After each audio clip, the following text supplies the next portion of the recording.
He is a 5-time Bassmaster Classic qualifier, a 4-time Bassmaster winner. He weighed in the third biggest bag in Bassmaster history. Hot off a Super 6 finish at the Bassmaster Classic from Longview, Texas. Lee Livesay joins me this week on...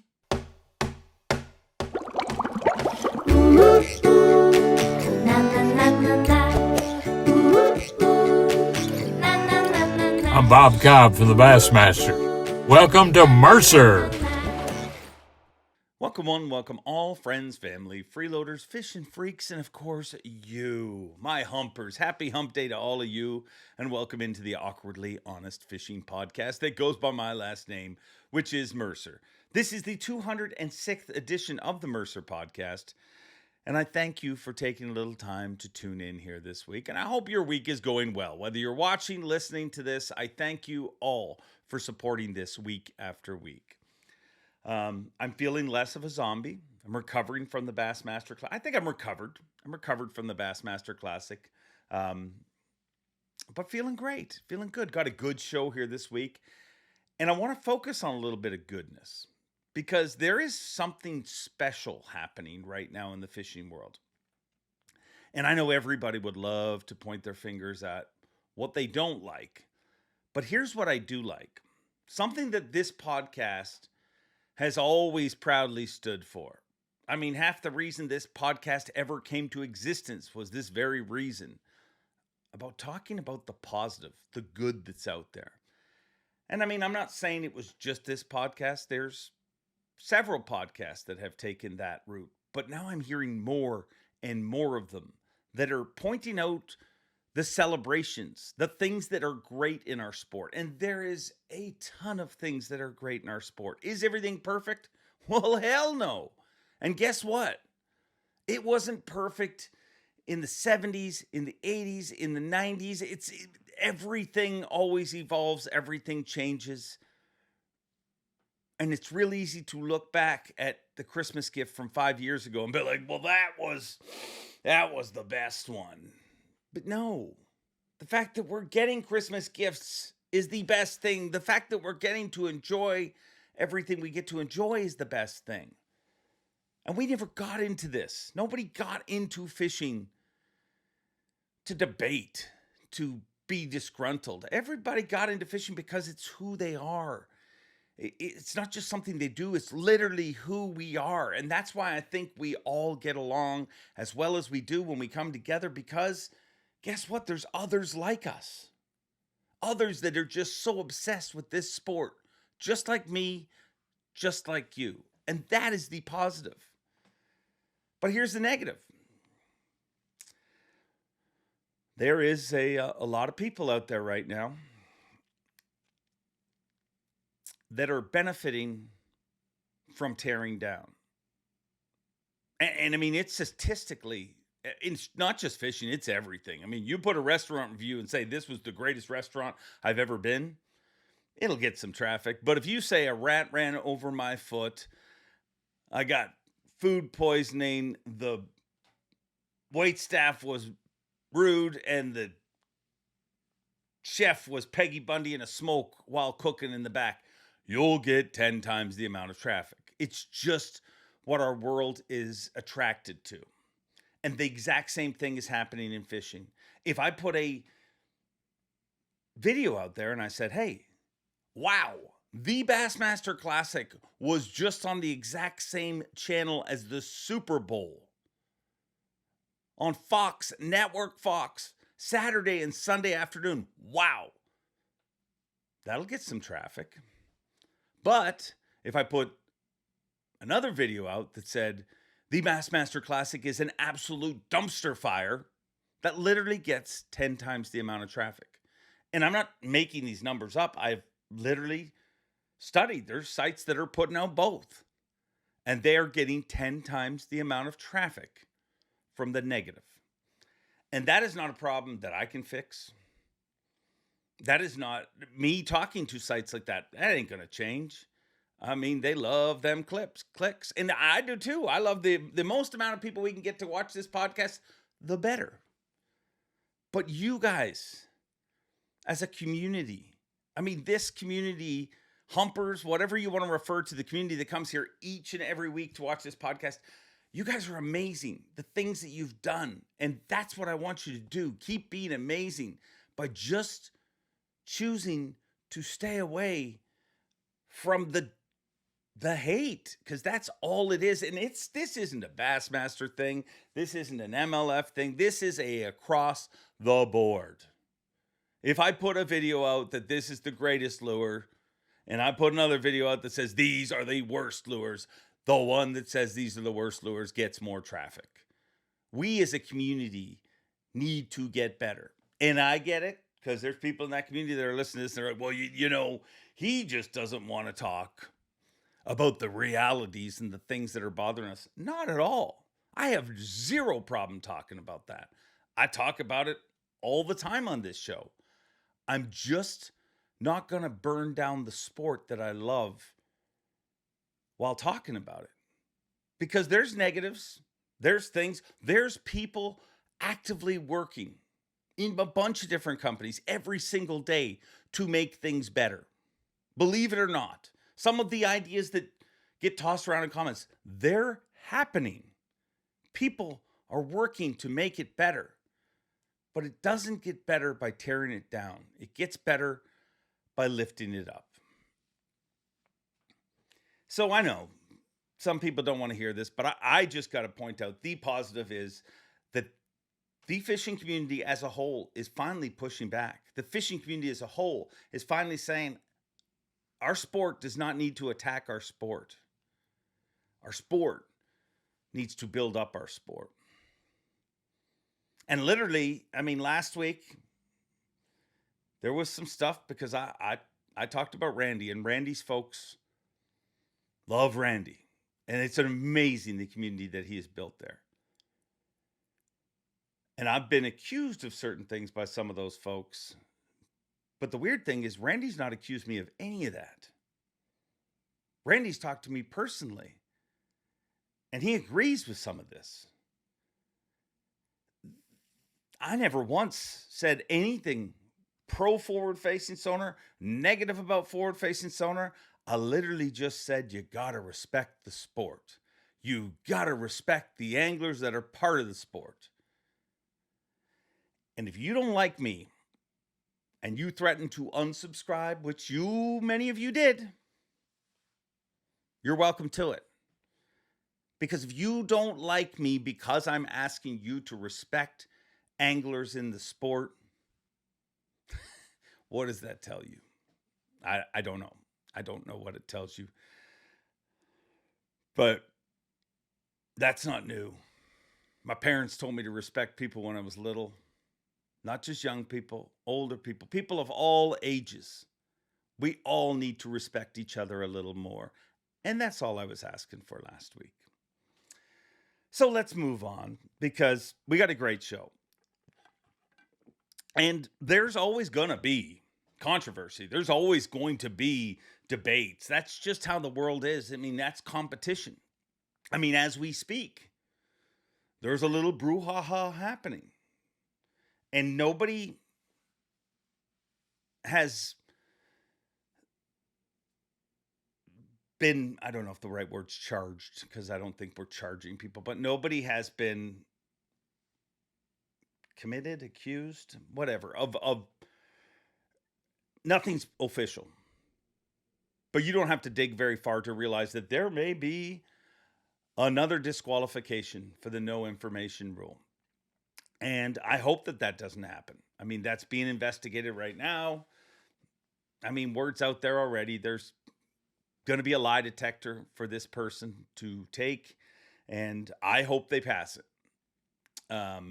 That's why I'm also not using their name, because, I mean, you're innocent until proven guilty. But the weirdest thing, we are living in such a weird, destructive time. The weirdest thing in the world is the amount of people that I see online saying, well, you know what? The no information rule is the problem. It's not the problem. It's been the rule. Don't take my word for it. Go watch the episode of Official Unofficial we did a couple weeks ago. It's on YouTube. It's on bassmaster.com. I had 4 different Elite Series anglers talk about the rule. and how the rule is not the problem. The violation is the problem. And somehow along the way, it's got confused where people think that somebody's getting disqualified because somebody walked past them and said, hey, they're eating chartreuse spinner baits. Ain't nobody getting disqualified for that. Nobody has ever been disqualified for that. They get disqualified for seeking information. The rule is not gray. There is no gray in it. It's black and white. You cannot seek information. Plain and simple. That's how it works. So the rule is not the problem. I mean, and it's really not bass fishing. It's everything. I mean, take it in ordinary life. I mean, I have the greatest wife on earth. It's actually her birthday tomorrow. So happy birthday, my love. Feel free to tell Sarah happy birthday in the comments. It'll make up for my shoddy gift. But if I'm walking down the street and some crazy lady comes up and kisses me, my wife doesn't think I cheated on her. She just thinks that's a crazy lady.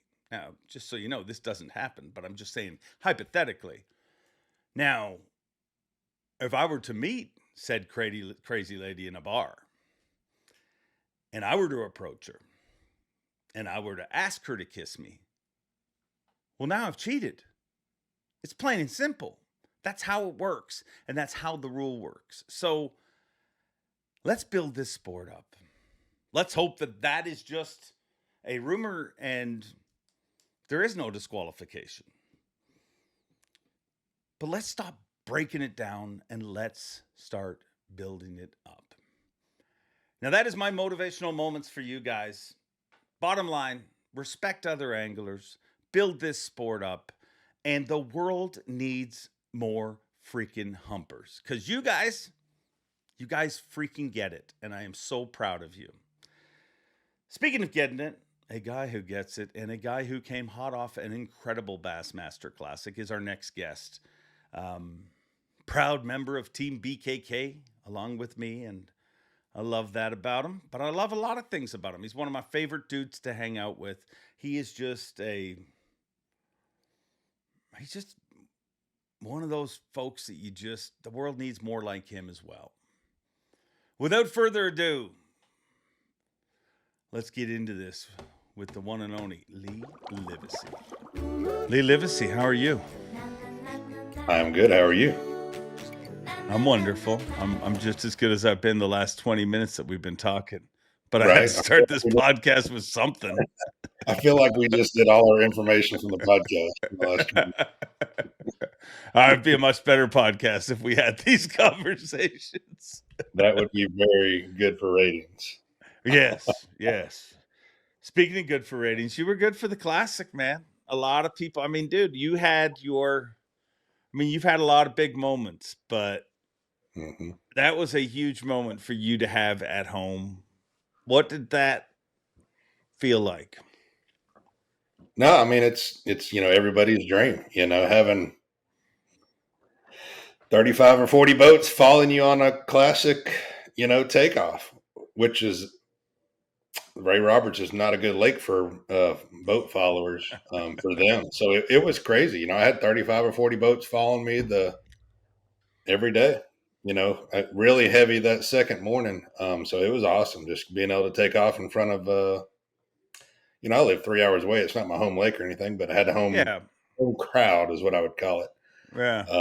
Just amazing. It's the stuff you see on the old school Kevin Van Dam Classic reels, cut out the helicopter and it's the same dream, just people running down the lake. And, I was around Easton the whole time pretty much too, for the most part. So it was, me and the top guys the whole entire time, people going crazy at the arena when we showed up, compared to the other guys. I mean, just puts a smile on your face. And, obviously I had my whole family there, Taryn and Brooklyn and Lane and my parents and sister and brother-in-law. Everybody was there. So it was just, it was awesome. I mean, it really was. I felt like I won, even though I didn't win. It was it was a great week for business, great week for the fans on my end, and congrats Easton Fothergill on a great tournament. He wrecked them. How tough is that to recover from? I mean, me and you talked the day after it, and you were drinking a beer and smoking a cigar when I talked to you. But when we got off the phone, and I mean, I had a hard day at a voice when we were talking. We were both zooed, but I just thought, like, what is that like the next day? Like, it's got to, because it's such a emotional ride, and you're still celebrating, but you have to wake up the next morning and be like, damn, Yeah. this Yeah. could have It's a been. lot. It's a lot. It really is. We say that every year, but it was just, even more being I was in my home state. I mean, I was at the media day till almost 6:45, and it was supposed to end at 4 o'clock. People staying after, interviewing me and talking and obviously taking pictures and stuff like that. But just a lot, logistically, travel wise. Caleb got us a badass house on the lake. And we stayed out there in the practice period, and we were supposed to go back and forth, but I never even got to do that. I got through with media day and tackle at like almost 10 o'clock. I was back at the hotel, and I was like too late to even drive to the lake. And then obviously I was the last boat the first day, so I didn't weigh in and get through with all my media stuff because I was in the top 5 until 10 o'clock at night. I left the arena again and then had to go do tackle and finish all my stuff. So I mean, you're talking. Me and Jesse had a routine. I'll give us that. It's just how it is. When I leave the stage with you, I go behind the stage. If you do good, you're back there with media personnel for a couple hours back there, and then you're walking everywhere, and you go out there and you do tackle. It's 10 o'clock at night. Me and Jesse walk in the hotel room. All my family's there. Everybody I just said, all my friends, I never get to see any of them, like ever the Yeah. whole entire week, and they're just a few rooms away. Me and Jesse would go straight into the hotel bar, eat a burger, drink some beers, go to bed, wake up at 4 in the morning because we were an hour and a half away. You got to go to the boatyard, just a freaking, it never ends. You know what I mean? Besides all the fishing and the wind and the weather and the logistics of trailer or not trailering, but moving our launch ramps and stuff. It's just a lot. And then, it's all good. So Yeah. it was just, it was a lot, and doing good makes it even worse. It makes it even better.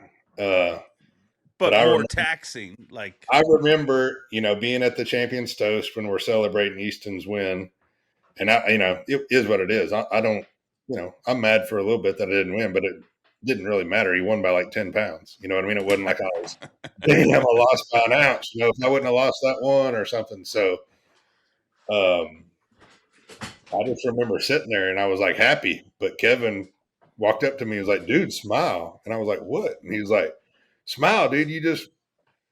You pretty much won the classic without winning the classic, with your fans and your sponsor plugs and everything. I was like, dude, I'm happy. And he was like, you don't look like it. And I just remember like, oh, I'm just a dead body now. Like after it's yeah. over, you just like lights out, and that's what I did. I got up the next day and I drove 2.5 hours back home. And instead of coming home, I drove to the land and I got on my buggy and I went to the riverbank on the Sabine River and I smoked a cigar, which I don't ever. It's like the second cigar I've ever smoked in my life.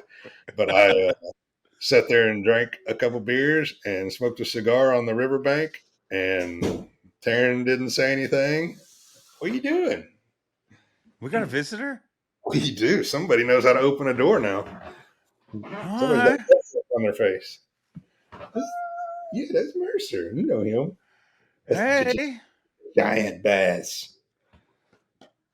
You gonna say hi? Yeah, a little bit. You got to bring your hand over there. Yeah, there you go. There you go. All right, let me get out of here real quick. Oh, you're good. You're good. You gotta let Daddy work. Daddy's working.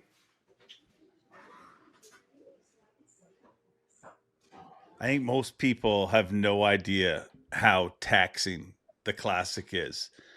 Um, it's a mind melter, and what Lee was talking about the media and everything, but that's what makes that event what it is. And believe it or not, over the last number of years, it's been less stuff. I'm talking about how taxing the classic is and how crazy it is. But believe it or not, like, it's been less over the last decade, like, where they've allowed it to be more of a competition. Like, back in the Ray Scott days, dude, it was a formal dinner every night. It was like, which blows me. But I guess the media at that time also wasn't as taxing. Like, you have to do interviews for every single .com whatever, where then they would do a press conference and it was all writing, so people would you'd get out of there quicker.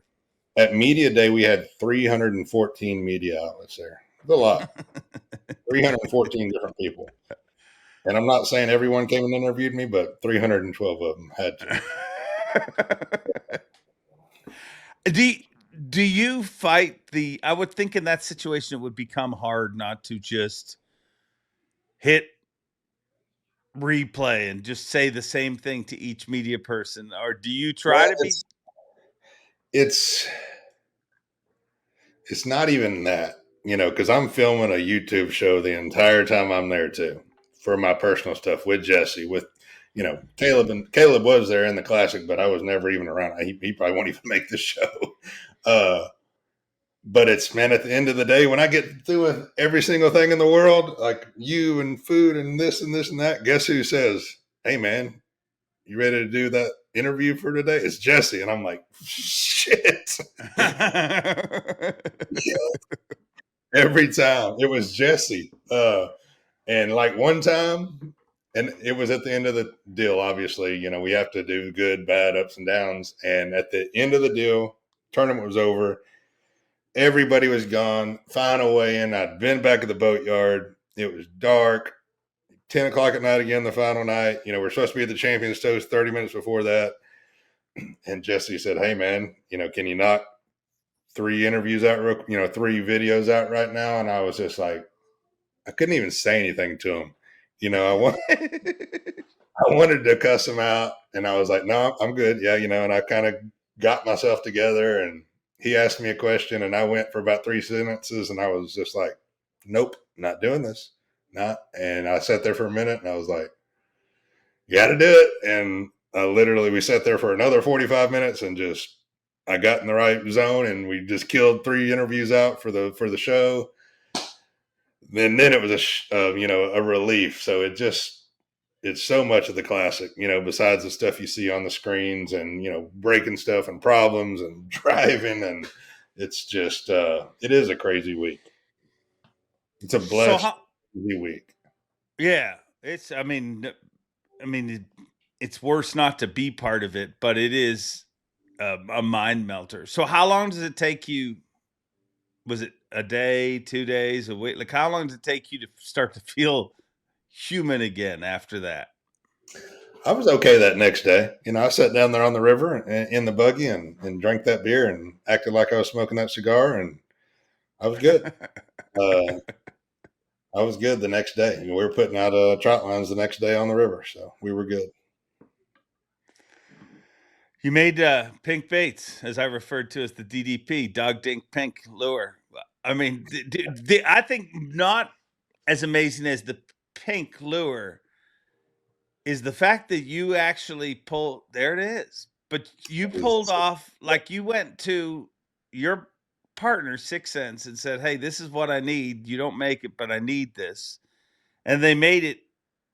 But allegedly, they never told anybody. And Milliken owns part of the company. Yeah. That's pretty friggin' unique. Yeah, actually, a lot of people don't know that. 6 Cents is bigger than you think, and we make a lot of our stuff in-house here in the state of Texas, down in right by Lake Conroe. And they make clothing, hats, baits, plastics, all kinds of stuff. But I called Cooper, I want to say about a week and a half before the event, and I said, "Hey, I need a flush in pink, like bubblegum pink." And he was like, "Oh, okay," and I said, "And I need Corey Johnson, Ben Milliken, Trey McKinney not to know about it." And he was like, "What?" And I said, "Yeah, it's for the classic." And he said, "Yep, no problem."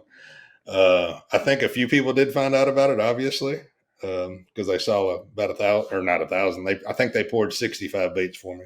So a couple of the guys in the warehouse saw them, but Ben didn't know, Trey didn't know, Corey didn't know. And I actually did not throw. I was throwing a pink jackhammer with the flesh on it. And I caught multiple fish on the 6 cents flesh, just weightless by itself too. Some of my bigger fish actually. But I told Davey I had Davey as my media personnel that rode the official practice day with me on Wednesday, and I told him, I said, I'm going to catch him on that pink flush with the chatterbait. Just wait. And we did. Today's high-tech fishing world can be a real pain in the neck, especially if you're running the wrong mount. Beat Down Outdoors, they bring the graph to you. And they support this podcast and care enough about you to make this a short ad read. Check out Beat Down Outdoors. Now back to the show. And they probably are making a lot more than 65 of them now, I would imagine.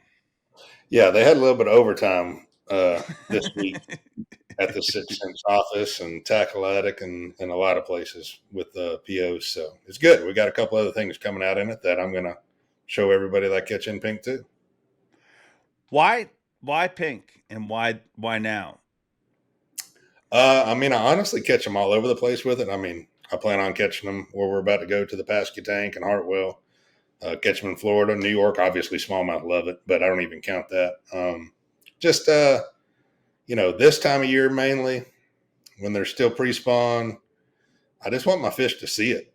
I want them to see it. That's why fire crawl is so good. That's why chartreuse and white is so good. You just want them to see your bait. And pink at Ray Roberts is it. I have history there in the past, catching them on pink, obviously. It just looks really good in the water there. It's kind of like that pea green, kind of dirty, clear water. And that pink it looks like a big old gizzard shad running through the water. So it's a color that works everywhere, but I already, had some confidence in it there at Ray Roberts. Did Milliken, Corey, or anyone get pissed that they didn't find out about it? So the second day, me and Milliken were fishing in the same area the second day, and I could see him throwing a pink chatterbait with a pink flush from about a mile away. And I called him out on it, honestly. Ben had came over to my boat and got himself some pink chatterbaits and some pink 6 Cents flushes out of my tackle box the first afternoon. So you use different baits every day, though. Was that just adjusting to pressure, or why did that change every day? I don't know. Everybody, I talked to Caleb about this. Everybody thinks I just went smashed on past history and stuff. And 13 of the 15 bass I weighed in the Classic, I'd never caught bass there before. That grass is a little bit different every year. And I caught them on a different stretch every single day, in the same areas. But like the first day I caught them all on a chatterbait, all on the pink chatterbait, actually. Like on more of a main lake stretch. And the second day I caught them about 300 or 400 yards in on more like a flat. Like one on the chatterbait, one on just the pink flush by itself, and the rest of them on a swim bait on a 6 Cents whale. And you're thinking, and I never had another bite on the stretch. I had 11 bites on the first afternoon. And then the third day I catch them all the way to the back of a drain in the same area and some timber and some milfoil. And I caught 3 of those on just a Magnum swimming worm, a Zoom speed worm. Yeah. One on the flush and then one on a buzzbait at the end of the day in a total different area. But it was different every day. I had to fish around and find them, and I caught them on different baits every day in some areas that I was not real familiar with, honestly. The grass was just right in there, felt right. And I only had like 1 or 2 bites in that area in practice, but they were big, and I told Davey on my media day runaround, I said, man, I don't have a lot of history right there. None really. Besides, I'd caught a 6-pounder in there in practice, but I think the Classic can get one right there. Those 2 little dealers right there. And obviously Easton caught 29 pounds right outside of there. And I caught all my fish almost outside of there. Ben caught his in there. Corey caught his in there. It was just one of those deals that just in your mind, you're like, it's right this year. In some years there's no grass in there. Some years it's dirty. And this year it was right. And it worked out. How hard is it to do that, to go to a lake where you do have history and to fish pretty natural, as you know what I mean? You're fishing areas that you knew there was fish, but obviously to adjust every day bait wise and stuff, it's not the norm we normally see. When somebody's got history, they think that history is going to bring them to it. Right. And, I actually had a pretty good practice on history. I had a lot of bites in some other areas. Me and Easton actually started together in a whole different area the first day. And I was utilizing forward facing, and he caught 5 in there. I didn't catch anything in there. I bailed. But in that area, I'd actually had a really good practice. I mean, for Ray Roberts, Cox was on one of my best deals, and I just went back there too late. And I talked to him like I told him, like, you going to stay back there? And he was like, yeah. And I said, okay, well, I'm not going to mess with you. Like, don't worry. Like, one time I fished like a quarter mile from there, and he like hauled back there in the boat. And I went back there and said, hey, I'm not going to come back here and mess with you. So just guard it and do your deal, But so it was, dude, I'm fishing good right now. I'm just going to say that I am, I'm confident in making the right decisions. You're not always going to do that. I'm going to have some bad tournaments this year. Hopefully not, but it just is what it is. So it just felt right the whole time, like changing, moving a little bit, just, having confidence and knowing kind of what the fish like there, playing the wind a little bit. So it all worked out. It's kind of been like that since the first tournament. I mean, hell, the first tournament of the year, I was in second place. I didn't catch any bass the second day, but I've fished good. I've led Toyotas this year, almost led elites, and almost, top 3 in the classic. So everything's just rolling right now. Why do you think you're fishing good? I don't know. Did you do anything different? I mean, No. not that you've fished well your entire Elite Series career. I mean, you've made the classic every year but one. And you won a tournament in that year. So it's not like you've had a lot of bad years, but it's not often I hear you say I'm fishing good. Like, no, me and Jesse been talking about that for a while now. Like everything's just flowing right on my end, and that starts behind the scenes. It starts with my sponsors. I've got multi-year contracts with everybody. Everybody, man, like I said on stage, I can call Gucci at BKK. I can call Rory at Express. I can call Casey at 6 Cents. I can call Bill at Impulse. The list goes on for every single one of my sponsors. I can call Brian at Tackletic. I can freaking call Jason and Jess at Masio. Like, I'm friends with all my sponsors and talk to them, not weekly, and everybody from Paige at Hook. Just like, I think that helps a lot. Just having a family of sponsors that support me on the road and when I'm home. Everything at the house is good with the wife and kids, and just the boats, electronic stuff. I chose to stay all Humminbird electronics and use Mega Live 2 and not run off to the Garmin or Lowrance. And just everything just feels right now. And I think it just, obviously this is my 7th year already, which is insane. wow. Obviously that helps a lot, because I was not, and we got like Trey McKinney and these kids are running around. They can't even drink yet. And they're already doing what I'm doing now in my late 30s. So I think just time on that. I spent my whole life on the water. Yeah.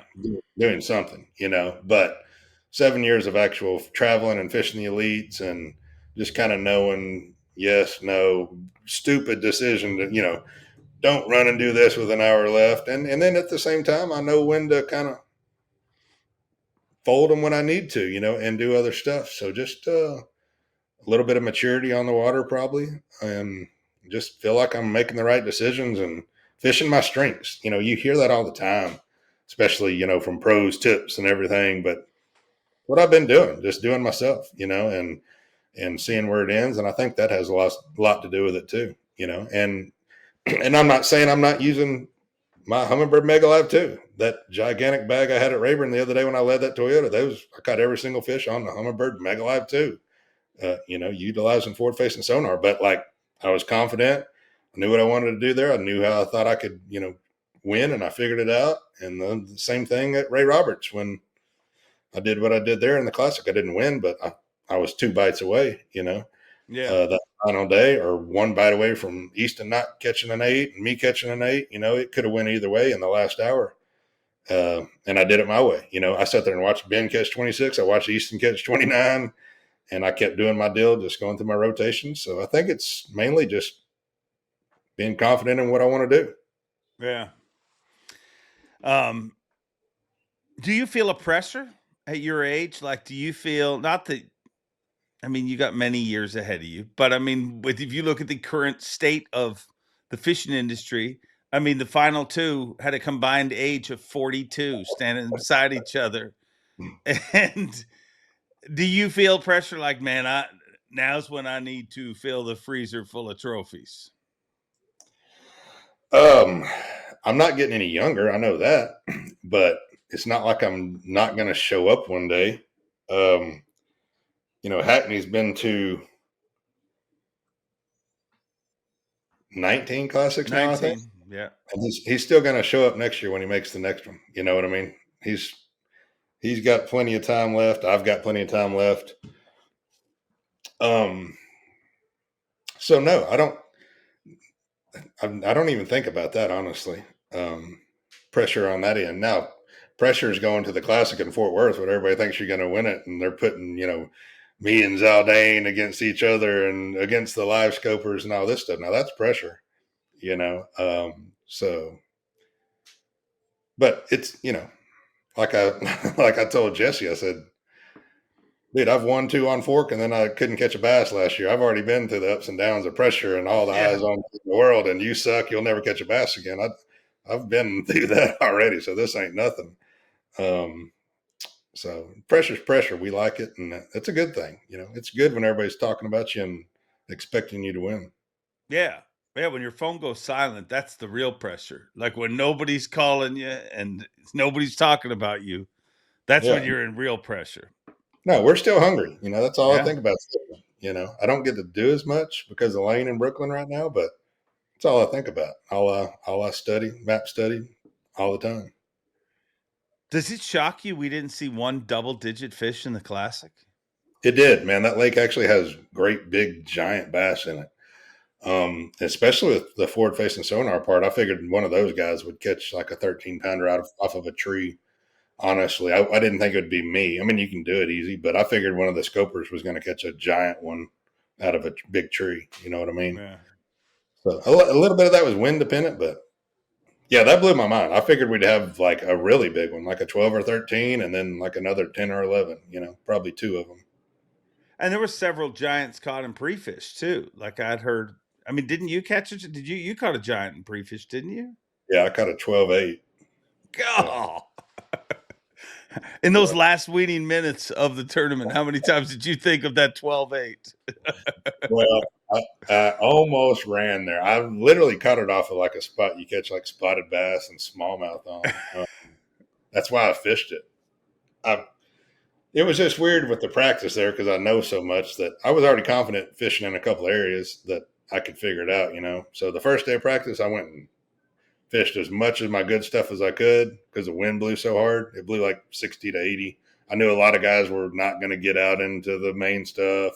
Knew a lot of guys weren't going to drive through the trees with it blowing that hard. I knew a lot of guys were going to come in early. I fished daylight to dark, fished all my stuff. So I'd kind of had a good grip on the lake the first day of practice, even though it blew so hard. So the next 2 days, obviously, I didn't want to fish a lot of my good stuff. So I was fishing all the stuff that I've never catch anything on. And that third day at like 1 o'clock, I hadn't caught shit because they don't live where they don't live.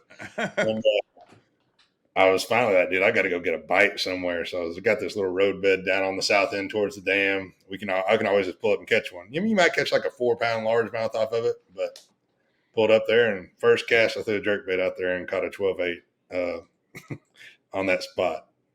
Wow. But it was logistically not really probable for me to go there and catch a big one late in the tournament. I still had 4 bass, and I knew I had saved this little bitty pond till the very end in case I needed one fish. And I went there and I lost a 4-something and I caught a 4-something to give me 22 pounds. And then I had a spot right there beside it where I'd caught a 9 and a couple of 7s that first day of practice, just, shallow fishing stuff.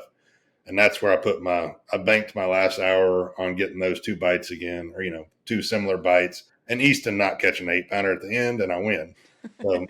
My game plan worked in my head. It just didn't work at the end of the day. Was it frustrating or inspiring to see what Easton was doing? I mean, because you guys were close enough that you saw what was happening. So, I mean, I don't know if I've told you this or not, but I mean, that's I caught a great big bag doing exactly what Easton and Ben were doing, right where Easton was in practice and right where me and Easton started the first day. But I went and just did my grass deal, all afternoon the first day and going into the second day. And I'm just not one of those guys. And I still did it every day. Y'all just didn't see me a lot, like right front, like I was doing a little bit closer to the grass than Easton and Ben were.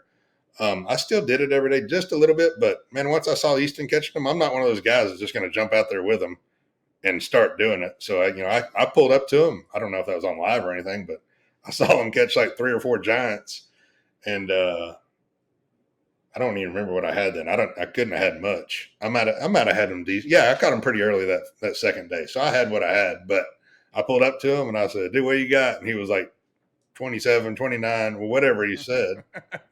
and I just said, "Hey, congrats, that's badass. I'm not going to sit here and watch you catch them." And I drove off to a different area. So it was just one of those deals. I'm not just going to jump out there with guys and do something that I wasn't totally doing myself. Yeah. If you had to do it all over again, is there a moment or something you would change outside of Easton not catching an 8-pounder and you catch it, but like, is there, in retrospect, is there something, if you could do it over, you'd do different? No, not really. So I'd found the same fish that Trey found. I thought I could win in 2 places.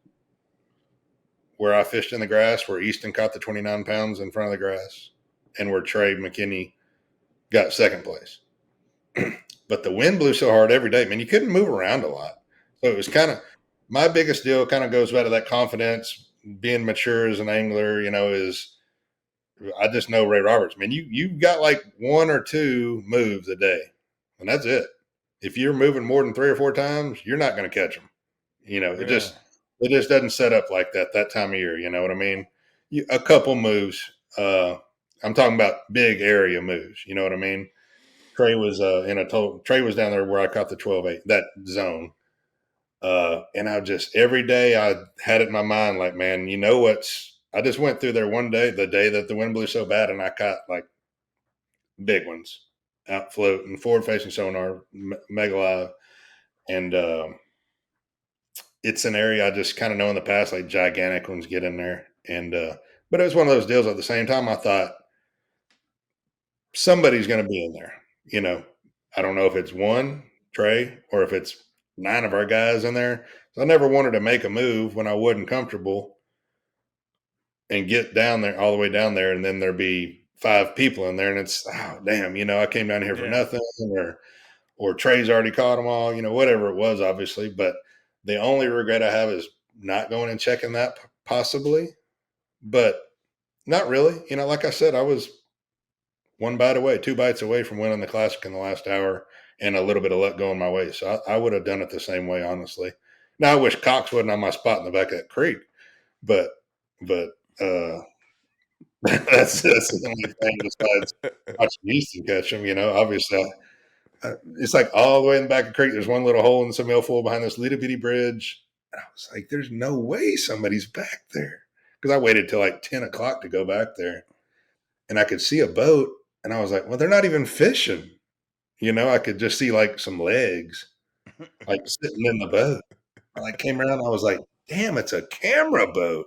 Like, and I looked to the right where they were actually schooling back there in like busting shad. It was 64 degrees back there when they practiced when I found them.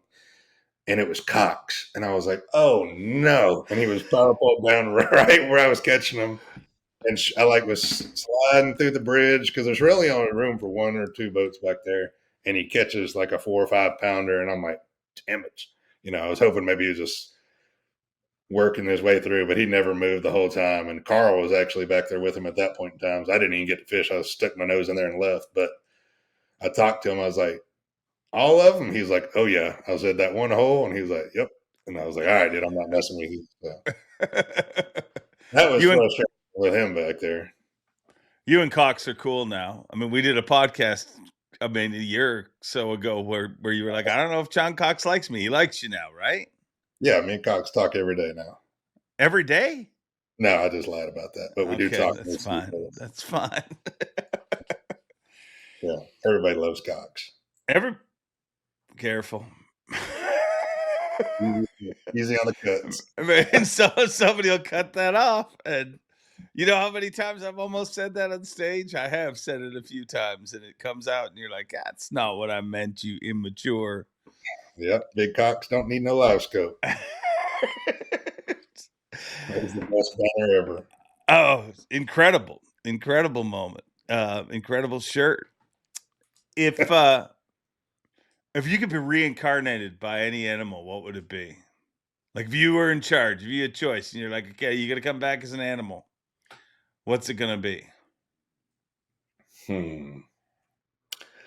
I would probably go with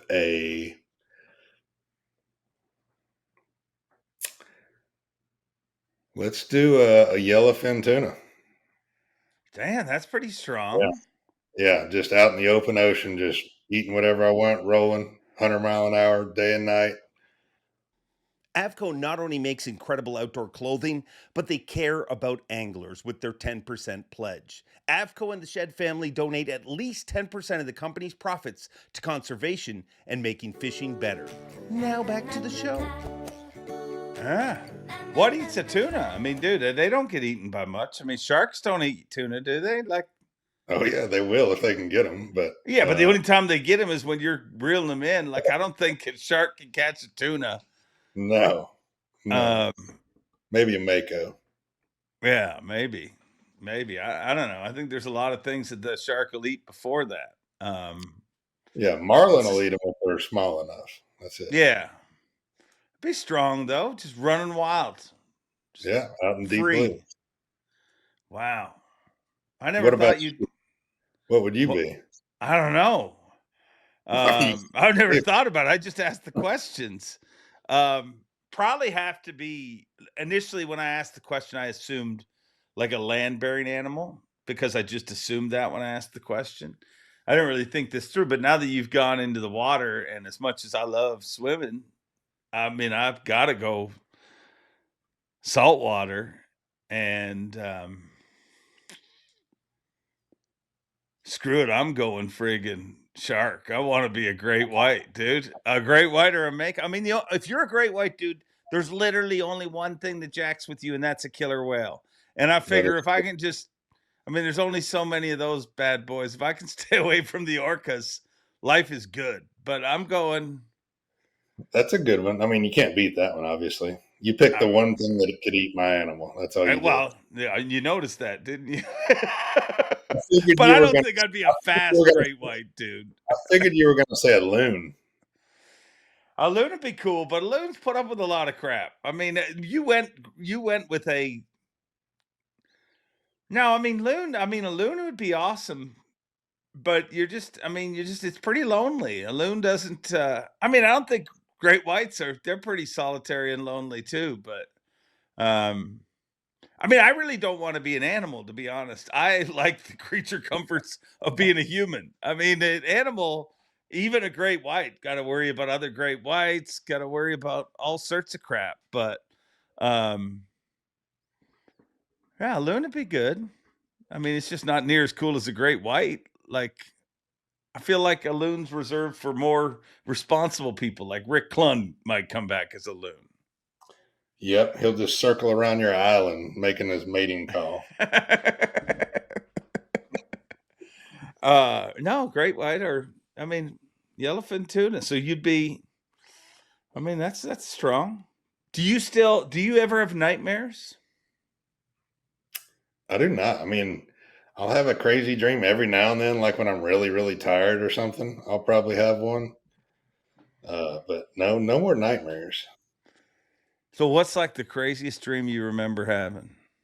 I remember we lived in Oklahoma when I was little, and we had tornadoes. And I remember like one time we had a tornado, and we lived in a trailer, but our neighbors across the street had a tornado cellar. And like, I was young. My dad was still like carrying me. So I was probably, 4 to 5, 6 years old, but it was like in the middle of the night.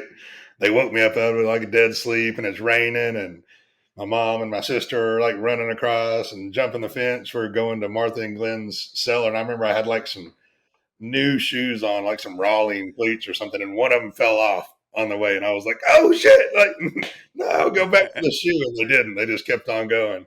And I just remember that shoe falling off. But I had some nightmares about the tornadoes when I was little coming in. Coming and getting you. Yeah. Well, that's natural. I think that's Losing my natural. shoe. I mean, I don't remember dreams anymore. I don't know if that's an aging thing or whatever, but very rarely. And if I do, like some of my dreams that I remember are so vivid, like I feel like it really happened the next day.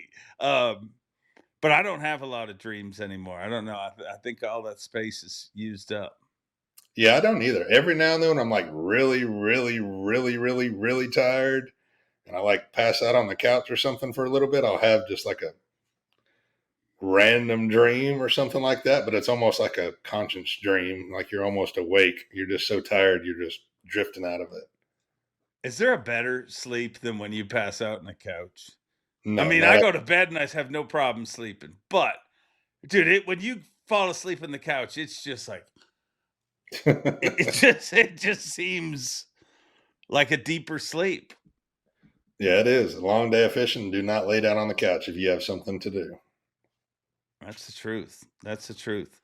So if you were a yellowfin tuna, what do you think the coolest thing you do would be? Like, why do you want? Is it speed? You like to be fast? Oh yeah, they run around in big groups and just smash whatever they want to eat. Pretty much, like you said, nothing's going to mess with them. Just running around the ocean. I can go to China, Japan, Australia, Louisiana, wherever I want to go. You're just free roaming. Just stay away from a sushi chef. That is your nemesis. That would not be good.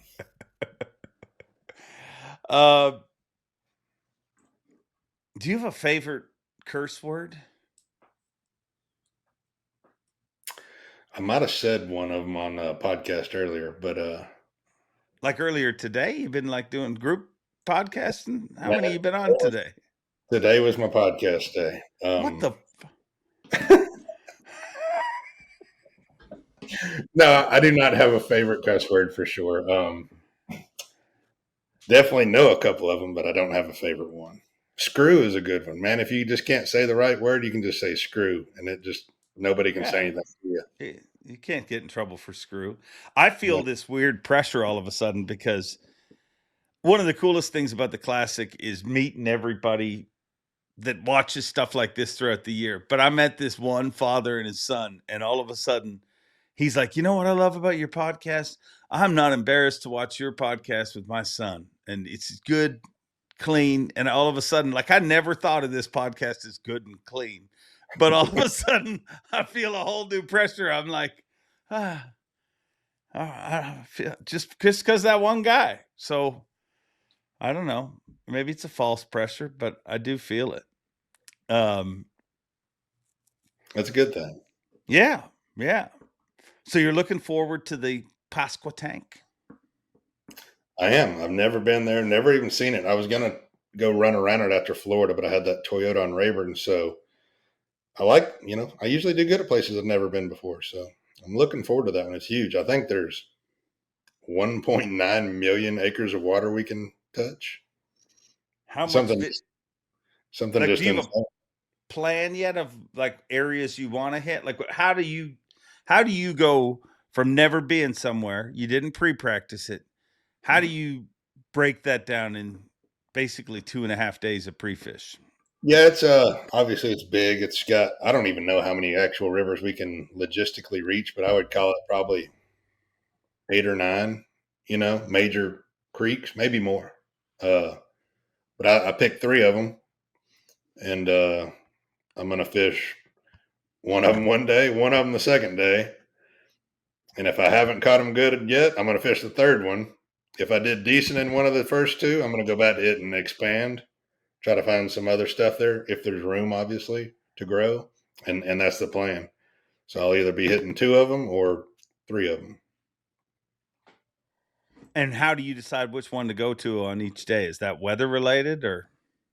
Some of it will be weather related and some of it will just be timing. Like I'll probably fish around takeoff the last day. That's just what I want to do, unless the wind blows like crazy. And I think water level is a big deal over there. Looking at some of the two bigger ones, like the Roanoke and the Chow Wan, as I've read, you got to put the Wan in there. I think they can get real high, especially the Roanoke. So if one of them's real high, I might wait till it goes down or something like that. So just a little bit of water level and timing and wind. How big is the tide there? Like, it's not a giant. Like, we're talking about it's I not. think it's literally like 2 inches. Okay. Everybody says it's non-existent, like it's just all wind related. So it sounds like there's pretty much zero tide that far in. Now, when you get closer to the sound or to the mouth of the Gulf, I don't know. Do you think it'll be a tournament of big runs, or do you think people will stay close by? I think the Pascatank has them in it. I don't know, but from what it looks like, they all pretty much have good fish in it. But now I personally think the Chowan and the Roanoke River have probably the best habitat to grow big ones. Just looking at a map and reading a little bit of what we can online. So I think a guy can run, I don't even know how far that is, 100 miles, 80 miles, 60 miles, however far that is, and catch a great big bag and win. But they got to get back, because the Albemarle Sound, is it? Is that how it's supposed to be something? It's supposed to be bad, so we'll see. Well, I'm definitely going to test my waters as far as my gas tank will go. Yeah. A big thing happening on the elites. Some people love it. Some people hate it. Team fishing. People working together. You guys work together a little bit, don't you? A little bit. We don't, like a lot of those guys, like they share waypoints and say they caught them exactly right here and stuff like me and Caleb, just generic information, and Logan, we just, hey man, you struggling? I caught one on a chatterbait on a cypress tree, or I caught one out of the grass flipping, or, we're very generic. We're not giving each other areas. Now, don't get me wrong. Now, if we fish for 3 days of practice and haven't got anything, I'm going to be like, no, where are we going? I'm going with you, and the same with Caleb and Logan. But no, we help each other out a lot, but a lot of it's more if a guy is really struggling, I'll throw, whichever one, or they'll throw me a bone, or just, simple, this is how I caught a couple today kind of deal. Not areas, not waypoints, no, nothing like that. Now, if Logan's in 80th place and after the first day and I got an extra spot, I think he can catch 20 pounds. Hell yeah, I'm going to tell him to go there. So we definitely have helped each other out multiple times. So you don't really have a feeling on that, though? Like, you think it's cool? It doesn't affect things? People fish as a team? No, I mean, because I don't know, just because we don't really do it like that. We just kind of help each other out just on generic stuff. I don't see how you could be like, here's a waypoint, here's a waypoint, here's a waypoint. And I don't know if they do it like that or not, but, I see some of the guys like their little water turkeys just rolling together on the water. I don't know if I could do that. Yeah, during competition, you see guys roll up on roommates and they'll be like, did you get them? Well, you need to check this. And I'm hearing more and more people that being said, I'm hearing more people that are against really everything. It turns out that the world's pissed at everything, but there is more people who are like, hey, I don't think you should be able to team fish. But I mean, dude, you guys can't talk to hardly anyone. To me, if they were to shut off you guys talking to each other, and I think that's why there's no rule. I mean, it's not so that you guys can talk to each other. It's so that you guys are not limited. Like, you live in a house together. If you think people, you think the no info rule is tough now, if you guys couldn't talk to each other, it'd be, it'd just be a race to see who can't get disqualified. Yeah, Major League Fishing tried that already. It didn't work. Yeah, no, it doesn't. How do you feel about some of the changes this year? More lie detectors, more stringent lie detectors. Obviously, we've had a few people popped already this season. How do you feel about that as a competitor? I definitely think it's helping tighten the ship up. You know what I mean? It's going to give us a little bit of a black eye at first, but I think it definitely, you can definitely feel everybody. Just, I'm not saying, like I said earlier today, like I think 1% of the guys that are going to cheat, whether it's 30 years ago or 30 years from now. We're always going to have that or press the rules, but I think it helped just tightening the ship a little bit.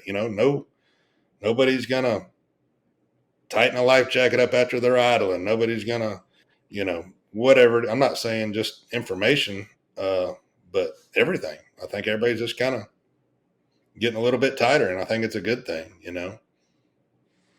Did it feel like it needed tightening up to you? Yes. Yeah. Yeah. I think the whole world wanted everybody to tighten the ship up. Until they did. And then it turns out a lot of the internet just feels like, way to go, Bass. Why'd you bring that rule out that's only been out for 15 years? It's a weird time. I mean, I feel like a genius in this world is Trip Weldon. I mean, he got out of tournament directing before social media really exploded. Like, there was social media, but as far as like now, everything that happens gets questioned. It gets debated. It's a different time. It's a different time. You got any grievances you'd like to air? No, I mean, I think it's good. I think, like I just said, I think the ship's getting a little bit tighter. I think there were some gray areas probably getting pushed out there over the last couple of years, and I think it's good. Yeah. Whether it's DQs or bigger fines or both or what, I like my job. I want to keep my job. Y'all need to quit messing up and making me look bad. It's so easy to follow the rules. It really is. You know what I mean? It's black and white. So we can get everybody on the same page. It's not worth it to push the gray areas or anything. Just do your job and it'll all be all right. Everybody's good. So I think it's definitely going to help in the long run after we kind of get everything situated. Yeah. Stop freaking cheating. I mean, that's a good way to live life in all assets of life. Mhm. And a lot of people say that it's a black eye on the sport or whatever, but I feel like it is and it isn't. I mean, ultimately, if you wanted to focus on like, oh, wow, somebody got caught. But I mean, people get caught doing stuff in every single sport there is. But in fishing, it does seem like, you played football. If you push things in football, you're playing hard. You're pushing it to the wire. Oh, that was a little too aggressive, and you get a penalty. But in fishing, it does seem a little. Why does it seem so much more offensive in our sport? I don't know, just because it's like people stealing money from you if they're a place ahead. You know what I mean? And it's just, I'm not saying it's not the same in sports, but it's a little bit different there because it's a team. This is individual. So if you're fishing against me and you're cheating, you're stealing money from me, whether it was $50 in a Thursday nighter or $300,000 in a classic. It doesn't matter. It's like stealing. Yeah. Whether the information helped you or not, you were trying to get a competitive advantage on me. But there's a difference in getting information illegally and, like I said, somebody running a no-wake zone or not zipping their life jacket up, but everything needs to be tightened up. Yeah. Yeah. Well, I mean, if you compare it to other sports, I mean, if you foot goes out of bounds, nobody looks down on you. But if you're a team that's stealing baseball signs and has figured out a way to make noises in your stadium so that the players know when a fastball is coming or whatever, that's highly frowned upon. And I guess, I mean, if you put it in fishing terms, stepping out of bounds is running without a life jacket or going through a speed zone. Getting information is exactly stealing signs. So it does make sense. And I like that they're starting to publicize it so much more. Like, I mean, the penalty box, it's been a thing. I mean, that literally came out after Swindle got DQ'd from the Classic. Remember when he ran close to Randy Howell? Not have done that Classic. That was the year after that, that's why they came out with the penalty box, because they're like, we got to have something that isn't quite a DQ, but it definitely affects you. So the year after that, they came out with that. And the penalty box hasn't always been a bad thing. I mean, Casey Ashley won the Bassmaster Classic and sat in the penalty box on the first day because he showed up late at the check-in for the I final was practice day. I was in the penalty box at the Classic last year on the first day for being 10 seconds late to practice. Oh, that's right. That's Yeah. right. I forgot about that. Yeah. But see why I forgot about it is because we weren't talking about it. I don't know why, but it was weird for a while where it was like, yeah, they're in the penalty box. There's no need to talk about it. But I think the more we talk about those things, the more sense it makes. I mean, every other sport kind of talks about them. So you were in the penalty box last year. No violations this year. You're clean so far, right? I'll clean this year. Do you think there's rules that we need to put in? Or do you think we just need to keep the rules that are there? No, I think the rules are good. You know, we changed some stuff and just kind of tightened some rule wording up this fall with the ABP. But, you know, the only things I see changing in the future is going to be some kind of regulations on forward facing sonar.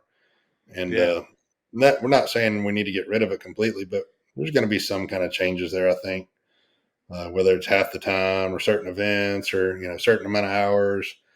I think the viewers will like that, you know, and some of them won't, but, and we're not talking about killing it, you know, we're talking about half and half or something like that. So I think that that's going to relieve everybody or a lot of people when that happens. I think that'll be good for fans, for bass, for anglers, for viewership, a little bit of everything. I've run a Yamaha outboard for over 30 years. It has got me home safe each and every time.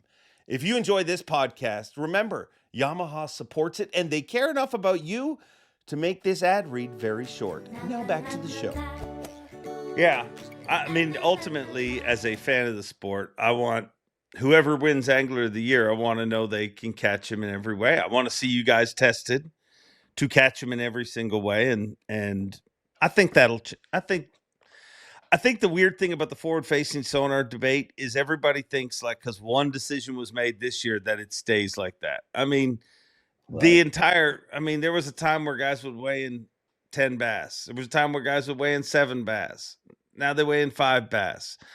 That may change. Anything can change in the future. And I believe it will change because I think that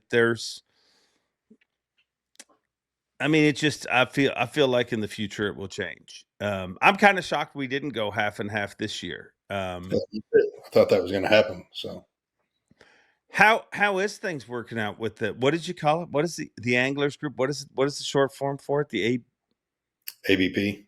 ABP. Mm-hmm. What is that? Anglers Board of Professionals. Okay, there you go. How is that going? It's good. We talk every day, pretty much.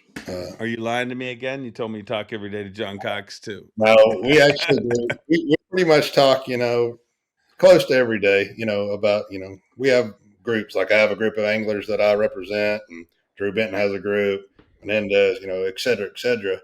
So, you know, like I had an angler reach out to me today about something they were worried about, and there's always something going on. You know, it's good.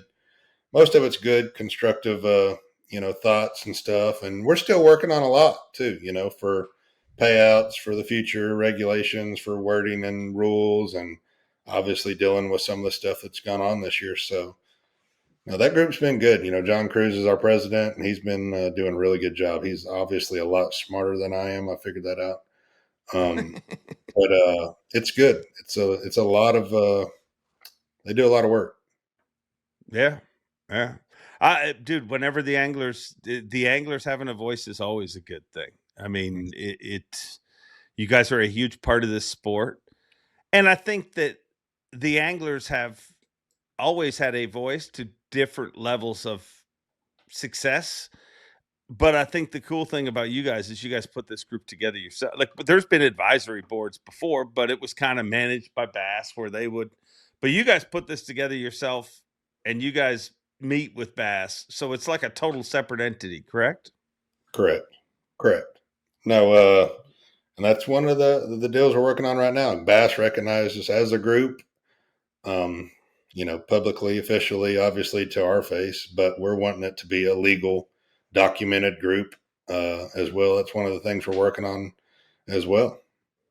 Why? Why does it need to be a legal documented group?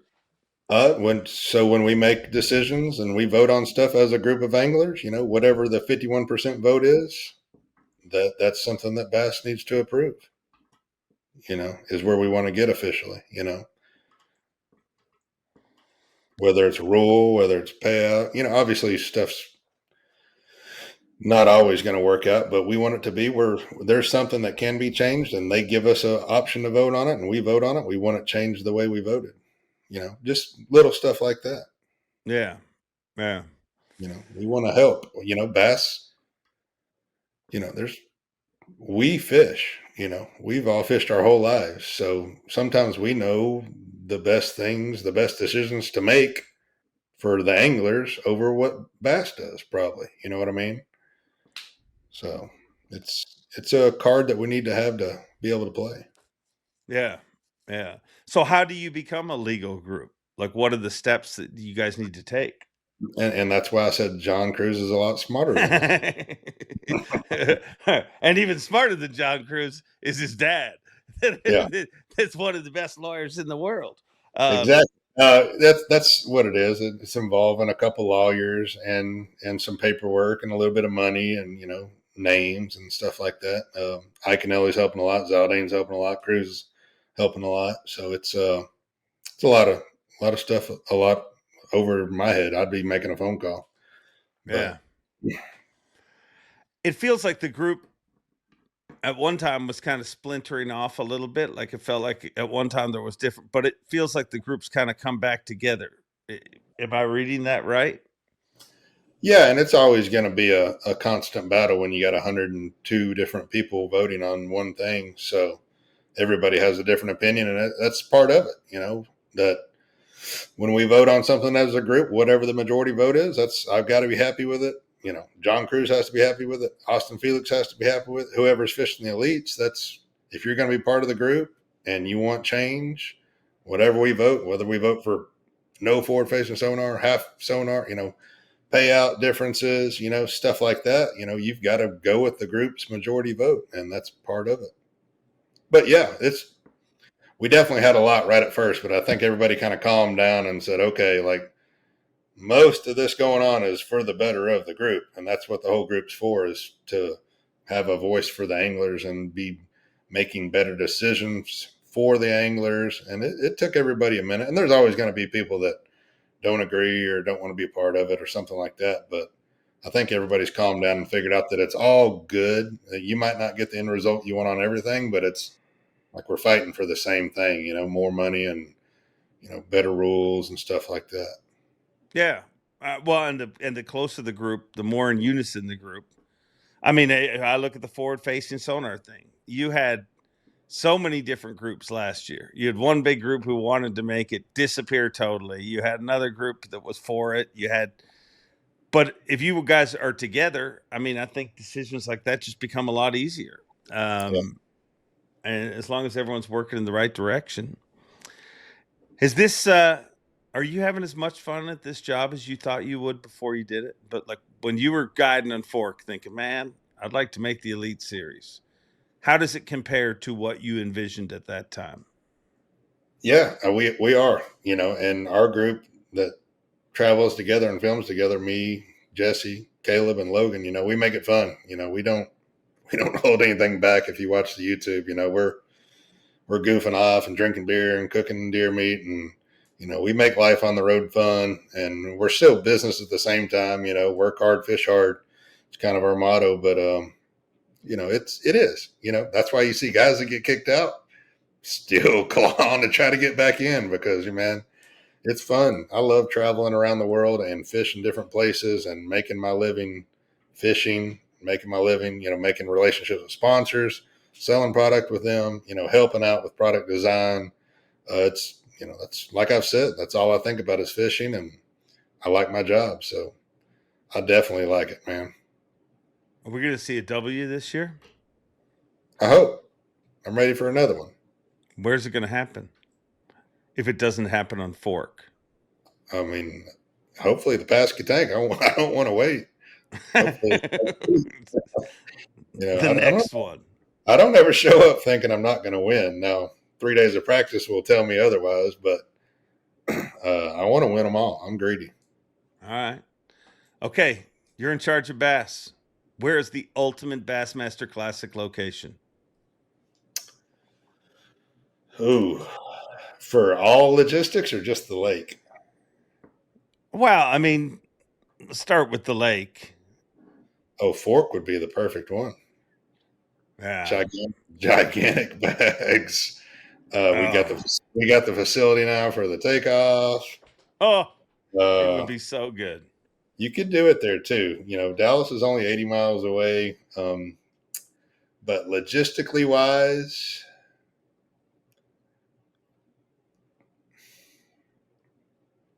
not even logistically wise, Gunnersville is one of the best ones for sure. Just the diversity of the fishery. You catch them end to end. It's fishing really good. Great fishing crowd. Great fishing, just niche area. So definitely Fork and Gunnersville would be two of my top ones. Now, Knoxville has the best facilities and the easiest access to God, hotel. they just had the fish. Or if they had a better boat ramp and fish, that would be the best place to do it. Now, I think Rayburn and Toledo would be great ones if they had the facilities, but they don't. Yeah. Well, it's going to be Knoxville next year, so get in there.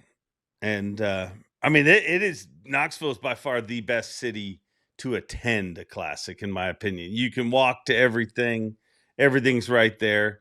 It's just the fishing can be a little stingy. But somebody reached out to me a couple weeks ago during the classic, and they were like, "Did you see the weights today in Knoxville? Like a local tournament, but it was like monster weights." So maybe it's getting better, or maybe they just hammered him that day. Who knows? But it'll be maybe Gussie will win again. Yes. Do you think Gussie will get as much room as he got the last few times? Probably not. Probably not.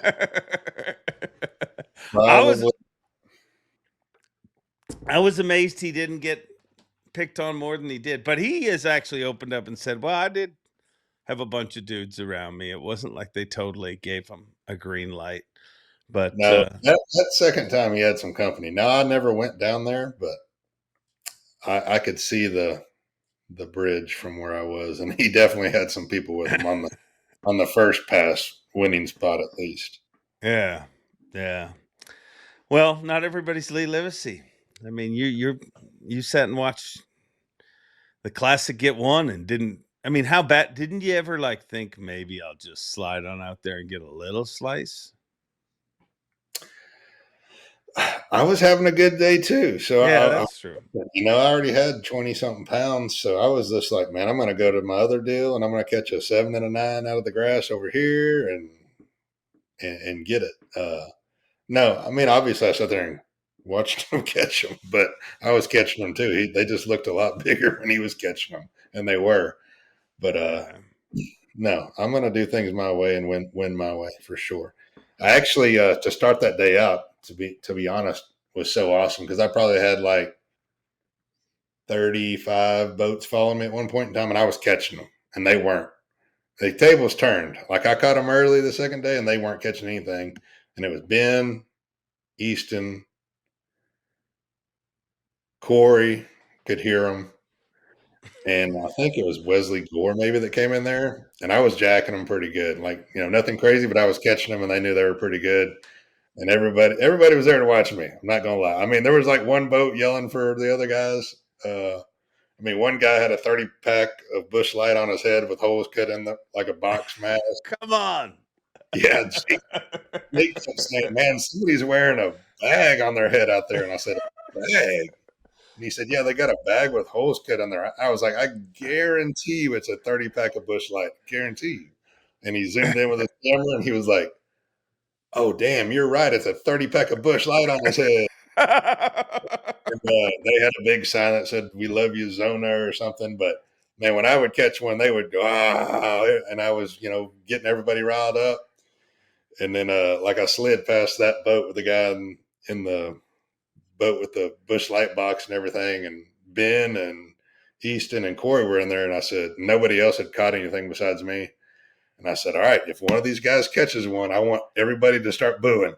And it was just going to be epic. Like, Corey was going to catch one or Ben was going to catch one, and they were just going to be like, boo. It would have been the best thing ever. But we never got to that point. But it was fun having everybody sit there and watch me and follow me. And it was all good. It is very good. Well, dude, it's awesome it was awesome to watch you at the Classic, and I look forward to hanging out with you the rest of the season. And this has been kind of a mellow podcast between me and you. I mean, normally we get a little, I don't know. I'm feeling mellow. Are you feeling mellow? I mean, you've done 14 podcasts today. I mean, I'm getting the bottom of the barrel. No, it's all good over here, man. All right. Well, I'll see you in a couple weeks. Yeah, it won't be long, man. I'll see you soon. Maybe I'm a weirdo, but there's a little part of me that would have loved to see that flotilla boo them. I mean, there's no booing in bass fishing, but I would have loved to see Corey and Ben's face if all of a sudden everyone just started boo when they hooked up. Hey, I know I went on a bit of a diatribe to start this show off, but here's the honest truth. We are the lucky ones. And it doesn't matter whether you hate forward-facing sonar, love forward-facing sonar, don't even know what forward-facing sonar is, or whatever topic you want to insert here. We are the lucky ones because we have something that we care enough about, that we're passionate enough about, that we're willing to watch shows like this, that we're willing to make comments and debate over things because we have something that we love. And let's be honest, look around. There is a lot of the world that doesn't have that release, that doesn't have that connection to an activity that just is what gets them through every day at work, what gets them through boring board meetings and whatever else they're dealing with, and actual real life problems. We are the lucky ones. So let's all commit to continuing to build up this sport, build up the channels that are building up this sport. And trust me, if we all do that, we'll have a lot less stuff to disagree about. Speaking of building up this sport, this show ends every week with a guy who is a major reason this is a sport. I mean, him and Ray Scott are the chickens that laid the eggs. So until next time, enjoy Bean. And as always, Bob Cobb, why don't you take it away? Thanks for watching. Please like, comment, and subscribe because Bob Cobb of the Bassmasters told you to. You hear?